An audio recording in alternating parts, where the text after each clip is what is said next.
কিভাবে Narendra Modi you come back করলো এই সমস্ত আন্দোলনতে? সাধারণত এই সমস্ত আন্দোলন যখন শুরু হয় তখন ইউ কাম ব্যাক করা সম্ভব নয়। কিভাবে এই আন্দোলনকে সমাপ্তি করে তার ক্ষমতা কিভাবে টিকে থাকলো সেই বিষয়ের উপর কথা বলবো। দর্শক, আপনারা জানেন যে ইন্ডিয়াতে যখন আন্দোলন শুরু হয় কিছুটা সময় নরেন্দ্র মোদী অবজারভারে ছিলেন। নরেন্দ্র মোদী সব কিছু অবজারভার করেছেন, দেখেছেন এবং সেই অনুযায়ী তিনি ব্যবস্থা নিয়েছেন। কি ব্যবস্থা তিনি নিয়েছেন সেই বিষয়ের উপর আলোচনা করব।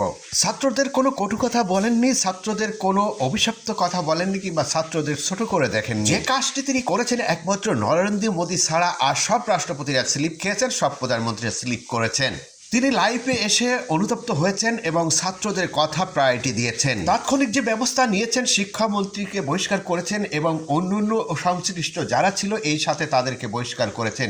এই অপরাধে শিক্ষার সাথে যারা সংশ্লিষ্ট আছেন তাদের সবাইকে তিনি বহিষ্কার করবেন। তিনি ছাত্রদের একটুও উত্তপ্ত করেননি, ছাত্রদের কথা শুনেছেন, ছাত্রদের কথা তিনি মূল্যায়ন করেছেন, যা অন্যান্য রাষ্ট্রগুলো করেনি। ইন্ডিয়া একটা গণতন্ত্র দেশ, এই গণতন্ত্র দেশের নেতা নরেন্দ্র মোদী তার কাছ থেকে এটাই আশা করেছিল ছাত্ররা। এই সমস্ত আন্দোলন থেকে কিভাবে বের হয়ে আসতে হয় এবং মানুষকে কিভাবে শান্ত করতে হয় সেটা দেখিয়েছেন নরেন্দ্র মোদী। ইন্ডিয়ার আশেপাশে কয়েকটি দেশ এই ভুলটি করেছেন, সেই ভুলটি একটুও নরেন্দ্র মোদী করেননি।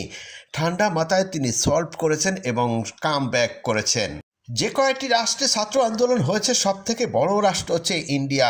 এই রাষ্ট্রটাকে কিভাবে তিনি ঠান্ডা মাথায় কাজ করে মাথা ঠান্ডা রেখে সমাপ্তি করলেন এই আন্দোলন। একটি গণতন্ত্র দেশে একটি গণতন্ত্র উপায় নির্বাচন হয়ে জনগণের ভোটে নির্বাচিত হয়ে সেই জনগণকে কিভাবে মূল্যায়ন করতে হবে সেটা দেখিয়েছেন নরেন্দ্র মোদী।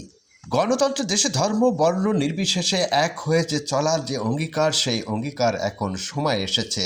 একটি গণতন্ত্র দেশে নানান ধর্মের নানান বর্ণের মানুষ থাকবে, এটাই তো হচ্ছে গণতন্ত্র। কোন ধর্মে আছে যে এক ধর্মের মানুষ আরেক ধর্মের মানুষকে ছোট করে দেখার?